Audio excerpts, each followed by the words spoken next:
Video like जरूर कर लीजिए और ऐसे वीडियो लगातार फ्री में पाने के लिए चैनल को तुरंत सब्सक्राइब कर लीजिए और बेल आइकन को जरूर टैप कर लीजिए ताकि आगे भी सारे वीडियो आपको मिलते रहे। यूट्यूब में फॉलो करते हैं तो प्लीज ये वाला फ्री टेलीग्राम चैनल जरूर ज्वाइन कर लीजिएगा। सारे नोटिफिकेशन, सारे अपडेट यहीं पे आते हैं, ध्यान रखिए। Hello everyone, good morning. आज हम लोग जो है 22 दिसंबर को स्टार्ट कर रहे हैं। पहले के सारे करंट अफेयर्स को हम लोग डेली डेली कवर अप कर रहे हैं ताकि आपका कोई भी करंट अफेयर छूटे नहीं। और ये वाला साल जो है वो अब ओवर होने वाला है। तो इस साल के जितने भी आपके ऐसे करंट अफेयर जो अपकमिंग एग्जाम में पूछे जाएंगे उनको लर्न करना आपकी जिम्मेदारी है। कंटेंट मेरी तरफ से मिल रहा है, इसकी एक्सप्लेनेशन मेरी तरफ से मिल रही है। आपको केवल इनको रटते हुए जाना है। रटते हुए मतलब कि जो बताती जा रही हूँ वो समझते जाना है, कंप्लीट करना है। और कई बच्चों को देखो, बहुत से बच्चे चाहते हैं कि वो खुद से नोट्स बना के पढ़ें, जो कि बहुत अच्छी हैबिट होती है। लेकिन कई बच्चों का ऐसा कहना होता है कि हम लोगों को कैसे पढ़ना है, हम लोगों को जो है पीडीएफ चाहिए। तो जिन बच्चों को पीडीएफ चाहिए वो ये नंबर पे कॉल कर लो और अपनी पीडीएफ ले सकते हैं। एंड साथ ही साथ हमारा टेलीग्राम चैनल ज्वाइन करोगे तो बहुत ज्यादा हेल्प मिल जाएगी। ठीक है भाई, ये है आज के इम्पोर्टेंट 5 आर्टिकल। गवर्नर की मंजूरी के ऊपर है कि कभी भी किसी भी टॉपिक के ऊपर अगर गवर्नर को मंजूरी देनी होती है तो उसके पीछे संवैधानिक प्रोसेस क्या है, मतलब संविधान में क्या लिखा गया है। फिर जनजातीय की जो है पूरी गतिशीलता और लोकतंत्र के बारे में। फिर भारत का anti defection law, urban climate action और आर्कटिक एस्ट्रोनॉमी। तो ये है हमारे आर्टिकल्स। सबसे पहला, governor of Punjab, state of Punjab versus principal secretary, इनके अगेंस्ट जो यहाँ पे आया था। इसमें हमारे जो सीजेआई हैं अभी के डी वाई चंद्रचूड़, इन्होंने आर्टिकल 200 के बारे में पूरा एक्सप्लेन किया है कि आर्टिकल 200 है क्या। ठीक है, देखो आर्टिकल 200 में ये पावर दी गई है कि जो एक राज्य का राज्यपाल होता है जिसे हम गवर्नर कहते हैं, वो गवर्नर के पास ये पावर होती है कि वो किसी भी बिल को प्रेसिडेंट के लिए या तो उस बिल को पास कर दे, उसे कहते हैं हम असेंट देना, या तो उस बिल को पास कर दे, या तो अगर वो बिल प्रेसिडेंट की मंजूरी के लिए, प्रेसिडेंट के विचार के लिए रखना चाहता है तो वो भी रख सकता है। ठीक है, प्रेसिडेंट गवर्नर राज्यपाल किसी भी बिल को वापस लौटा सकता है मनी बिल के अलावा, क्योंकि मनी बिल तो आता ही गवर्नर की परमिशन से है। और अगर मान लीजिए कि एक हाउस में विधानसभा है एक राज्य की, उसने उस बिल को फिर से पास कर दिया, फिर से मेरा मतलब कि पहली बार पास करा, गवर्नर ने मंजूरी नहीं दी और फिर से वो बिल पास हो गया, अगर ऐसा कभी होता है तो यहाँ पर राज्यपाल उस विधेयक को अपनी स्वीकृति देने से रोक नहीं सकता है, मतलब वो स्वीकृति देनी ही पड़ेगी। तो यहाँ पर सुप्रीम कोर्ट ने जो है यही बोला है कि एज सुन एज पॉसिबल जो वर्ड लिखा हुआ आर्टिकल 200 में, इसका मतलब ये है कि गवर्नर के पास ये पावर नहीं है कि वो जब मर्जी तक एक बिल को डिले कर सकता है। ठीक है, कोई भी बिल है उसको लंबे समय के लिए डिले रख रहा है। तो यही प्रॉब्लम सबसे ज्यादा देखने को मिली है कि जिस राज्य में जो सेंट्रल गवर्नमेंट होती है ना, उसके अगेंस्ट वाली गवर्नमेंट का कोई पर्सन होता है ना, तो वो हमेशा ऐसे ही करते हैं, वो हमेशा बिल को डिले करते हुए चलते हैं। तो वो डिले वाली जो चीज है ना, वो यहाँ पर जो है न्यूज में काफी ज्यादा बढ़ गई है। ठीक है, तो यही है मीनिंग आर्टिकल 200 का। यहाँ पे भी जो है मीनिंग आर्टिकल 200 का लिखा गया है, आप यहाँ भी रीड कर सकते हो कि अगर कभी भी बिल वापस से असेंबली के पास आया है तो यहाँ पर दोबारा से उसको देखना पड़ेगा। ठीक है, लोगों को आर्टिकल 200 के बारे में काफी सारी प्रॉब्लम्स और समस्याएं रहती हैं कि आर्टिकल 200 क्या है, किस तरीके से काम करेगा। ठीक है, इसके पीछे कई अलग अलग भ्रांतियां हैं और इसके ऊपर कई सारे पहले भी केसेस हो चुके हैं। जैसे कि सबसे पहला आप ये वाला केस देख सकते हो, पढ़ लीजिए। डीडी बासु, इन्होंने भी यहाँ पर इसके बारे में बताया है कि ये जो गवर्नर का डिसीजन होगा बिल को होल्ड करने का, वो फाइनल होगा। और अगर वो चीज आगे पहुंच गई है प्रेसिडेंट के पास तो प्रेसिडेंट वहां पे आगे चल के देखेंगे। ठीक है, सीजीआई ने भी अपनी यहाँ पर बात कही है। सीजीआई ने यहाँ पर बोला है कि बिल को रोकना और विधेयक को पुनर्विचार करने के लिए विधानसभा में वापस भेजना एक ही बात है। इसलिए ये वाली जो एक ना रोकने का विकल्प, इसको तो कर लो आप लोग समाप्त, पहली चीज तो। ठीक है, तो इस तरीके से ये बोला गया है। और इस जजमेंट के तहत जो है गवर्नर इस बिल को होल्ड करके रखता है, तो वो वापस से सहमति को पुनर्विचार के लिए विधानसभा को वापस भेजना होगा। ऐसी स्थिति में उसके पास सहमति देने के अतिरिक्त कोई और विकल्प रह नहीं जाएगा। बेसिक बात है कि गवर्नर के पास जो ये अननेसेसरी डिले होता है, इसके ऊपर बात है। ठीक है, पंजाब के केस में ये ज्यादा हुआ था, और आर्टिकल 200 की इंटरप्रिटेशन यहाँ पे साफ साफ रखी गई है। और साथ ही साथ यहाँ पर ये भी ऑप्शन होता है कि प्रेसिडेंट के कंसिडरेशन के लिए भी रखा जा सकता है। ये अभी भी ओपन, उनके लिए ओपन है, और आगे भी ये बात उनके लिए ओपन ही रहेगी। इसमें कोई खामी या इसमें कोई गलत नहीं होगा, ये तो आगे भी ओपन ही रहेगी बात, कि वो उनके लिए भी यहाँ पर इस बिल में रख सकते हैं। और आर्टिकल 200 यहाँ पर इसी बारे में स्पेशल बात कहता है कि अगर कुछ ऐसे बिल्स होते हैं जो वहां पे रखे जा सकते हैं जिनमें हाई कोर्ट की पावर्स, कॉन्स्टिट्यूशनल पोजीशन की बात है, डीपीएसपी में कोई चेंज है, या कोई भी ऐसा बिल जो फेडरल स्ट्रक्चर में चेंज की बात कर रहा है, ऐसे बिल्स अगर किसी भी प्रकार के होते हैं तो उस केस में यहाँ पर प्रेसिडेंट के रिकंसिडरेशन के लिए उस बिल को रखा जा सकता है। ठीक है, तो यही है। तो यहाँ पे जैसे इस तरह की प्रॉब्लम्स आती हैं, तो इसको सॉल्व करने के लिए सबसे बड़ा जो एक स्टेप ले सकती है वो केवल जुडिशरी ही ले सकती है। बैलेंस सॉल्यूशन वही दे सकती है। और सबसे बड़ी बात है यहाँ पर ये कि गवर्नर्स के ऊपर कोई टाइम लिमिट नहीं है कि वो कितने टाइम में एक्शन लेंगे। ठीक है, गवर्नर का अगर अगर गवर्नर ने यहाँ पर पास नहीं किया तो असेंबली ने बिल पास कर भी दिया, तब भी कोई उसका फायदा नहीं है। तो गवर्नर का कंसेंट तो सबसे ज्यादा जरूरी है। स्टेट गवर्नमेंट और गवर्नर को आपस में कोऑर्डिनेट करने की जरूरत है। सबसे बड़ी समस्या ये वहीं आती है जहां पर स्टेट गवर्नमेंट और गवर्नर अलग अलग पार्टीज के होते हैं। जैसे दिल्ली है, दिल्ली में डिफरेंट डिफरेंट पार्टीज थी। दिल्ली में गवर्नर जो हैं वो यहाँ पर बीजेपी के हैं, और जो सीएम है वो आपके हैं। तो वहां पे समस्या ज्यादा आती है। तो म्यूचुअल अंडरस्टैंडिंग दोनों के बीच में होना जरूरी है, जो कि होती नहीं है, वहीं से समस्या जो है वो उत्पन्न होती रहती है। समझ गए भाई? इसमें आप इसको याद रखिएगा। अब आता है बड़ा ही अच्छा इंपॉर्टेंट और मजेदार आर्टिकल है। अभी आपको पता है कि काफी सारी स्टेट्स में इलेक्शंस हुए थे, राजस्थान में हुए, मध्य प्रदेश में हुए, झारखंड में हुए, उसके अलावा मणिपुर में हुए, तेलंगाना में हुए। अब आते हैं छत्तीसगढ़ के इलेक्शन पे। अभी छत्तीसगढ़ में भी इलेक्शन जो है हुए हैं, वहां पे ट्राइबल वोट्स ने सबसे बड़ी पॉलिटिकल पार्टी यहाँ पे देखी है। मतलब कि वहां पर 34% तो केवल ट्राइबल वोटर्स ही थे सिर्फ। तो अगर कोई भी पॉलिटिकल पार्टी ट्राइब्स को यहाँ पर सपोर्ट करती है तो वो बिल्कुल आगे बढ़ सकती है। माओवादियों का, नक्सलवादियों का विद्रोह यहाँ पे काफी ज्यादा बढ़ गया था।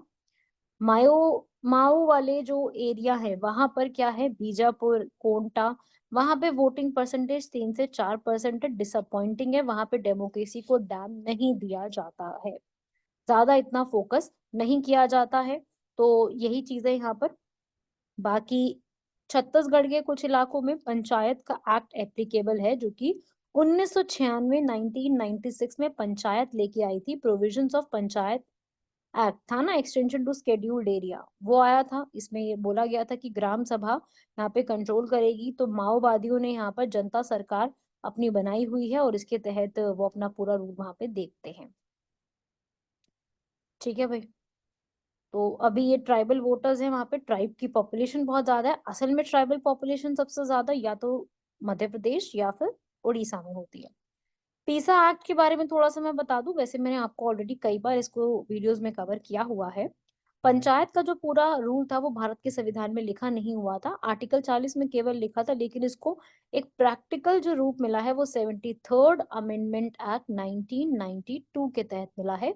और इसको लागू किया गया था 24 अप्रैल 1993 के तहत। ठीक है, कुछ एरिया को इसमें एग्जेम्प्ट किया गया था, और वो जो एग्जेम्प्टेड एरियाज थे उनको आगे चल के उसमें से शेड्यूल्ड एरिया में इस एक्ट को बना दिया गया था, जिसे पीसा कहते हैं।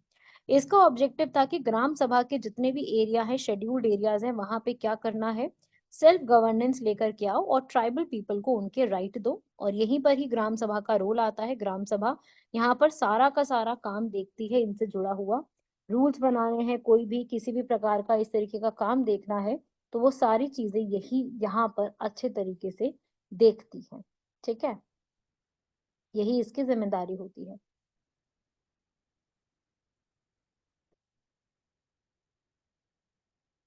ट्राइबल्स की डेवलपमेंट के लिए अभी हाल फिलहाल में सरकार ने, मैंने वैसे करवाया भी था, पीएम जन मन स्कीम को भी स्टार्ट किया है। मैंने अभी ये कवर भी कराया था अपने लेक्चर्स में। अभी ही हाल फिलहाल में सरकार ने इस स्कीम को भी शुरुआत किया है। तो ये वाली स्कीम भी एक आपको पता होनी चाहिए कि ऐसी भी कोई स्कीम है, मतलब पता होगा ना तो बड़ा फायदा हो जाता है, ऐसे क्वेश्चंस वगैरह सॉल्व करने आसान हो जाते हैं। क्वेश्चन आएगा पीएम जन मन स्कीम किससे जुड़ी हुई है, तो आपको पता होगा ये ट्राइबल की डेवलपमेंट से जुड़ी हुई है। तो अगर डेमोक्रेसी को हमें और ज्यादा सुदृढ़ करना है तो हमें ट्राइबल पीपल को और ज्यादा पार्टिसिपेट कराना होगा, उनको ये बताना होगा कि आप लोगों को जो है ये जितना भी ये वोटिंग होता है ना उसमें पार्टिसिपेट करना है, तो ट्राइबल लीडरशिप में पार्टिसिपेट करना है। माओवादियों के लिए भी एक ये, मतलब सरकार के लिए बड़ा चैलेंज है कि माओवादियों को किस प्रकार से ये तैयार करेंगे। तो आगे आने वाले टाइम में भी यही प्रॉब्लम होगी कि ट्राइबल्स को यहाँ पर आजादी देना, ट्राइबल्स के लिए काम करना बेहद जरूरी है, इसमें कोई दो राय नहीं है कि ये जरूरी नहीं है। लेकिन दोनों सरकार और ट्राइबल कम्युनिटीज जो उनको चलाती है, जैसे माओवादियों को चलाने वाली जो कम्युनिटीज है, उनको आगे मिलके आना होगा और इनकी समस्याओं को सुलझाना होगा। जितनी भी इस प्रकार की समस्याएं हैं उनको सुलझाने की जरूरत है। पीसा एक्ट को जरूर लागू करें। पीसा एक्ट कहने को तो एक्ट है भारत में, लेकिन इसको बहुत सी सरकारों ने अभी तक लागू नहीं किया। अब इसमें पढ़ो फ्यूचर कंसर्न। ये फ्यूचर कंसर्न्स भी अपने आप में जरूरी है, इंपॉर्टेंट है, मतलब पता इनके बारे में भी हमको होना चाहिए आंसर को अपना अच्छा लिखने के लिए। ये बातें अपने को पता होनी चाहिए। ऐसे ही हमारा आता है यहाँ पर anti defection law. Anti defection law यहाँ पर काफी बार ये न्यूज में आता है कि भाई एंटी डिफेक्शन लॉ किसी काम का नहीं है। ऐसा बोला है कि भाई चाहे anti defection law 1985 52nd amendment act 1985 Rajiv Gandhi की सरकार के समय आया था, जिसने हमारे भारत के संविधान में 10वीं अनुसूची को जोड़ा था, बट फिर भी ये हमारे जो दल बदल की प्रक्रिया है उसको अभी भी तक भी सॉल्व नहीं कर पाया, मतलब कुछ भी ढंग से कर नहीं पाया है। इसमें कोई टाइम लिमिट नहीं है कि भाई किस प्रकार से वो प्रिसाइडिंग ऑफिसर जो है, स्पीकर है, अगर लोकसभा का है तो स्पीकर होगा और अगर राज्यसभा का है तो चेयरमैन होगा। तो यहाँ पर कैसे उसको सॉल्व करना है, ठीक है। यहाँ पर महाराष्ट्र की जो विधानसभा है वहां पे सदन के जो अध्यक्ष है वो भाजपा के संबंध शिवसेना गुटों से संबंधित अयोग्यता याचिकाओं पर विचार कर रहे हैं। उत्तर प्रदेश में भी ऐसा ही हुआ है। तो एंटी डिफेक्शन लॉ बनाया तो गया है, लेकिन ऐसा कहा जाता है कि एंटी डिफेक्शन लॉ असल में किसी काम का है नहीं, मतलब उसमें जो उसको काम करना चाहिए वो उस प्रकार से काम यहाँ पर कर नहीं पा रहा है। वो ही बात यहाँ पे लिखी गई है कि उसको काम करने के योग्य नहीं है। असल में हमारा एंटी डिफेक्शन लॉ हमारे संविधान में था भी नहीं, ये 52nd अमेंडमेंट एक्ट 1985 के तहत 10th शेड्यूल में ऐड किया गया है। ठीक है, और इसी में लिखा गया कि भाई ये जो पूरा, अगर इनको कभी भी ये रूल, मतलब ये कभी भी हटाना है इनको, तो हटाने के लिए जो इनका प्रोसेस होगा वो प्रिसाइडिंग ऑफिसर्स देखेंगे। और ये पार्लियामेंट, सांसद और जो विधायक हैं दोनों के लिए सेम अप्लाई होता है। ठीक है, तो ये दोनों के लिए आता है। इसके फीचर्स भी हैं कि भाई किसी भी पॉलिटिकल पार्टी के आप किसी भी विप को यहाँ पर डिस्ट्रॉय नहीं कर सकते, लेकिन इसके नेगेटिव इम्पैक्ट्स भी हैं। ठीक है, आप किसी के अगेंस्ट बोलते हो तभी समस्या आ सकती है कि हम किसी के अगेंस्ट बोल रहे हैं तब प्रॉब्लम कुछ है। लेकिन बेसिक बात ये है कि मुझे भी ऐसा लगता है कि एंटी डिफेक्शन लॉ में चेंजेस करने की जरूरत है। इसमें कई सारे पॉइंट्स ऐसे हैं जिसको अब आगे ठीक करने की जरूरत है, इस पे सोचने की जरूरत है दोबारा से, और एक नया बैलेंस बनाने की जरूरत है, क्योंकि इसमें क्षमता है इस लॉ में देश को प्रॉपर चलाने की, मतलब जो हम चाहते हैं, लेकिन हुआ नहीं है, वो बात की समस्या ज्यादा लग रही है। ठीक है, बात समझ गए ना आप लोग कि लॉ है, मैं मना नहीं कर रही कि लॉ नहीं है, लेकिन उसमें चेंजेस और होने चाहिए, मुझे ऐसा फील होता है। ठीक है ना, तो ये भी आपको पता होना चाहिए। ठीक है, अगला लॉ है अर्बन क्लाइमेट चेंज। अभी जो दुबई में COP28 हुआ, आप फिर सोचोगे मैम फिर COP28 लेके आ गई। हर एक वीडियो में, हर एक लेक्चर में COP28 का जिक्र होता है, क्या करूं मैं, फेवरेट है मेरा कुछ ज्यादा ही। चलो यार, मेरा भी फेवरेट, मैं क्या कहूँ, यूपीएससी का भी फेवरेट है और साथ ही साथ न्यूज में भी बहुत चल रहा है। तो जब जब कोई extra important news the Hindu या इंडियन एक्सप्रेस में आती है, मैं हमेशा ऐड कर देती हूँ। तो अर्बन क्लाइमेट चेंज जो है, जो कि COP28 दुबई में हुआ है, दुबई कहाँ है, यूएई में, इसको मिक्स्ड बैग बोला गया है, जिसमें फॉसिल फ्यूल्स के ऊपर बात की गई है। तो इसमें इस कॉन्फ्रेंस को क्या बोला है, जीवाश्म ईंधन के युग के अंत की शुरुआत।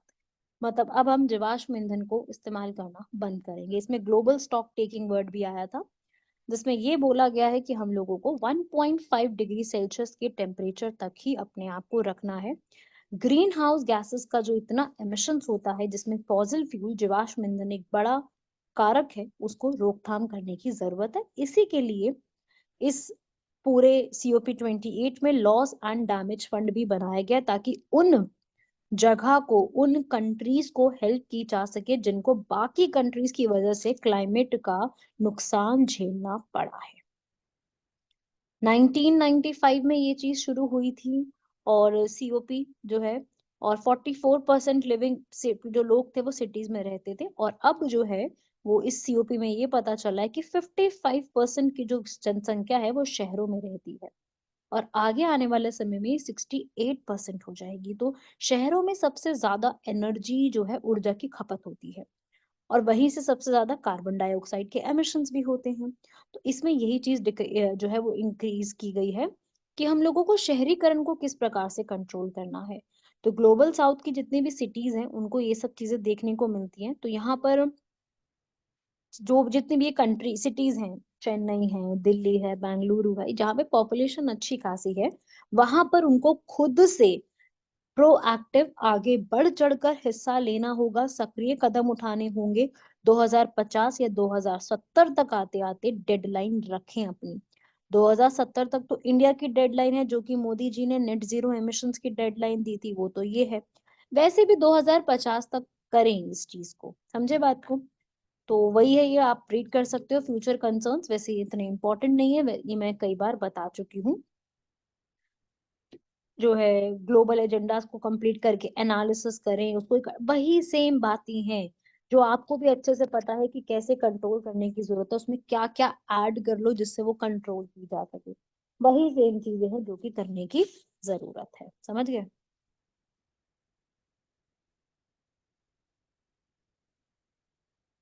अगला और आज का लास्ट आर्टिकल है, इसके बाद क्वेश्चंस करेंगे।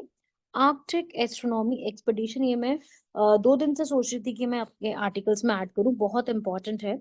भारत का रमन रिसर्च इंस्टीट्यूट जो कि बेंगलुरु में है, बेंगलुरु कहाँ है, कर्नाटका में, उनको आर्कटिक एस्ट्रोनॉमी के लिए चूज किया गया है। विंटर एक्सपेडिशन आर्कटिक रीजन में पहुंच रहे हैं, जहां पे इनका काम होगा नॉर्वे में स्वेलबोर्ड रीजन की रेडियो फ्रिक्वेंसी की स्टडी करना, उसको इन्वेस्टिगेट करना। भारत की तरफ से रमन रिसर्च इंस्टीट्यूट के 4 साइंटिस्ट वहां जाके एस्ट्रोनॉमी, क्लाइमेट चेंज, साइंस के ऊपर वहां पे एक्सपेरिमेंट करेंगे। नॉर्वे की एक सिटी एलिसडून में जाके एक्सपेरिमेंट करेंगे, जिससे हमें ये पता चलेगा कि वहां पे लो फ्रिक्वेंसी रेडियो टेलीस्कोप जो है उसका क्या योगदान है।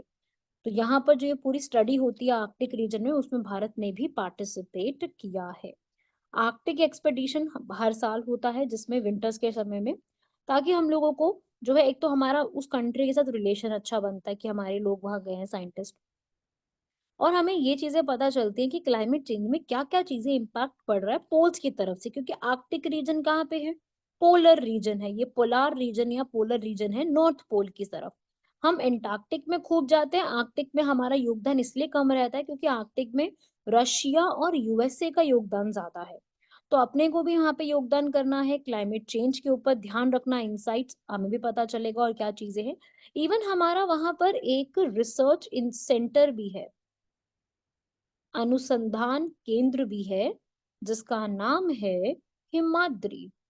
तो आप लोगों से एक सवाल है, मैंने आपको आर्कटिक का रिसर्च सेंटर बता दिया, आप लोगों ने मुझे एंटार्क्टिका का रिसर्च सेंटर का नाम बताना है। कमेंट बॉक्स में एंटार्क्टिका रिसर्च सेंटर भारत का कहाँ पे, मतलब क्या नाम है उनके, और एक पहले था जिसको डीकमीशन कर दिया गया है उसका नाम, ये सब आपने मुझे बतानी है, ठीक है।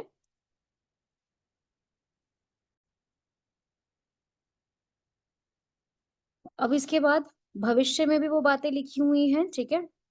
कैपेसिटी बिल्डिंग होनी चाहिए, लोगों की एक्टिव पार्टिसिपेशन, कोऑपरेशन बढ़ाने की जरूरत है। तो इन्हीं सब बातों पे ध्यान रखते हुए हम लोगों को जो है इन सब चीजों की भी ध्यान देने की जरूरत है। बाकी आपसे जो मैंने सवाल किया है वो मुझे जरूर बताएं। अगला आता है हमारे आज के क्वेश्चंस की तरफ। सबसे पहला हमारा क्वेश्चन है India AI initiative. India AI initiative किससे जुड़ा हुआ है? एआई का मतलब क्या होता है? आर्टिफिशियल इंटेलिजेंस से जुड़ा हुआ है। और इंडिया एआई में बहुत सारी गवर्नमेंट की जो कंपनीज हैं वो मिल रही हैं। इंडिया एआई एक एआई का पोर्टल बनाया गया है भारत में, ठीक है, जिसमें हम लोग जो है हमारी इलेक्ट्रॉनिक्स मिनिस्ट्री, नासकॉम, इन सब ने मिलकर के तैयार किया। एआई मॉडल्स के लिए पूरा तैयार किया जाएगा, अलग अलग लैंग्वेजेस में दिया जाएगा, ट्रांसलेट भी की जाएगी। अभी एआई एक अलग से बनी भी है भाषिनी के नाम से। भाषिनी करके भी एक एआई मॉडल है, ठीक है। वो भी एआई एक ऐप है जो कि हमें यहाँ पर हमारे इंस्टीट्यूट्स ने यहाँ पर डेवलप करी है, ताकि आपको अपनी खुद के लैंग्वेजेस को इजीली कंटेंट मिल जाए। अभी ही मोदी जी जो है हमारे प्रधानमंत्री, उन्होंने अपनी स्पीच में इस भाषिनी टूल का इस्तेमाल किया है, ठीक है। तो एक छोटी सी इंफॉर्मेशन याद रखिएगा। Open source software Kashi Tamil Sangamam के लिए गए थे, वहां पर उन्होंने इसका इस्तेमाल किया है और इसके बारे में बताया है। तो यही एक तरीके का इंडिया एआई का ही एक टाइप है। अगला आते हैं भाई persons with disabilities. Persons with disabilities का मतलब क्या होता है? मतलब कि जो लोग जो विकलांग हैं या दिव्यांग हैं, उनके बारे में इंडिया में ये चीजें हैं। गवर्नमेंट ने उनके लिए कि UDID, unique disability identification card को यहाँ पर स्टार्ट करा है, ठीक है। और उनके लिए यहाँ पर डिसेबिलिटी से जुड़े हुए क्वेश्चंस भी पूछे जाएंगे। और 2011 के हिसाब से भारत में जो डिसेबल है, दिव्यांग है, उनकी जो कुल संख्या है वो 2.21% है टोटल पॉपुलेशन की। UDID, unique disability identification card यहाँ पे किया गया है, ठीक है। और सरकार ने एनएफएचएस के उसमें डिसेबल्स लोगों को के अधिकारों को, उनसे जुड़े हुए क्वेश्चंस को इंक्लूड नहीं किया है। इसलिए समस्या आई है कि मतलब लोग जो हैं वो ये बोल रहे हैं कि आपने इसमें ये चीज इंक्लूड क्यों नहीं करी है। नहीं करने वाली चीज पे ज्यादा बड़ी समस्या पूछी जा रही है। तो अब आपसे मेंस का क्वेश्चन भी कुछ इसी प्रकार से है, इंडिया एआई के इनिशिएटिव के बारे में एक्सप्लेन करना। जो मैंने आपको कंटेंट दिया है अभी क्वेश्चन के फॉर्म में, वो तो आपको करना ही करना है। उसके अलावा आपको बताने की एआई जो है वो मतलब इसमें आप बताओगे कब लॉन्च हुआ था। पहले तो यही बताना है, 2020 को लॉन्च हुआ था। ये सरकार का खुद का पोर्टल है, जिसमें पूरा इसका इस साथ में जिसे बनाया है electronics ministry, e governance division, NASSCOM ने मिलकर के बनाया है। आर्टिफिशियल इंटेलिजेंस जो ह्यूमन इंटेलिजेंस की तरह काम करने की क्षमता रखती है, इसको एनालिसिस करना है। अभी एक्चुअली ना इसलिए मैंने इसके बारे में बताया क्योंकि इसके ऊपर अभी एक सबमिट भी हुआ है, ठीक है। ये है GPAI, global partnership on artificial intelligence. तो ये अभी सबमिट भी हुआ है, और इसके चक्कर में ही मैंने इंडिया एआई इनिशिएटिव आपसे पूछा है। एआई के बारे में आप बता सकते हो सारी चीजें, डीप फेक्स बता सकते हो, क्योंकि एनालाइज करना है ना इसके बारे में टेक्नोलॉजिकल एडवांसमेंट, तो आप डीप फेक के बारे में बता सकते हो, ठीक है। तो आर्टिफिशियल इंटेलिजेंस जो है आज के समय में बहुत सारी चीजें कर सकता है। इलेक्ट्रिसिटी कंजम्पशन के ऊपर काम कर सकता है, डायग्नोसिस कर सकता है, और टेक्स्ट से स्पीच को कन्वर्ट कर सकता है। ये सारी चीजें ये काम अच्छे से कर सकता है। तो ये सब आपको अपने एक्सप्लेनेशन में बताना है कि ये एक एआई टूल किस प्रकार से भारत के लिए काम में आ सकता है। समझ गए भाई सभी लोग? तो इस प्रकार से आप अपने आर्टिकल्स को कंप्लीट कीजिएगा, और कैसा लगा ये भी बताइएगा। और आपको कुछ भी इंफॉर्मेशन चाहिए हो, कुछ भी सजेशन देना हो, कुछ भी हो, आप कमेंट बॉक्स में लिख सकते हैं। You are open. आप बिल्कुल हेजिटेट ना करते हुए जितनी भी बात कहना चाहते हैं कमेंट बॉक्स में कहिए। और अगर आप कभी भी मेरी वीडियो से कुछ भी सीखते हैं तो एक वीडियो पे कमेंट करके जरूर बताइए कि आपको वीडियो अच्छी लगी या कैसी लगी। तो इस प्रकार से आपसे एक उम्मीद रहती है कि बच्चे जो है वीडियोस को देख रहे हैं, समझ रहे हैं। एक कमेंट करके जरूर बताइए, बाकी लाइक भी आप कर दिया करिए। बहुत 2 मिनट का काम होता है, कुछ भी यहाँ पर बहुत बड़ी बात नहीं है। आप लोगों के लिए 2 मिनट के काम में फटाफट से करके एक हौसला अफजाई कर दिया करिए। ठीक है भाई, मिलते हैं आप सभी लोगों से अगले लेक्चर में। तब तक के लिए धन्यवाद, शुक्रिया, जय हिंद।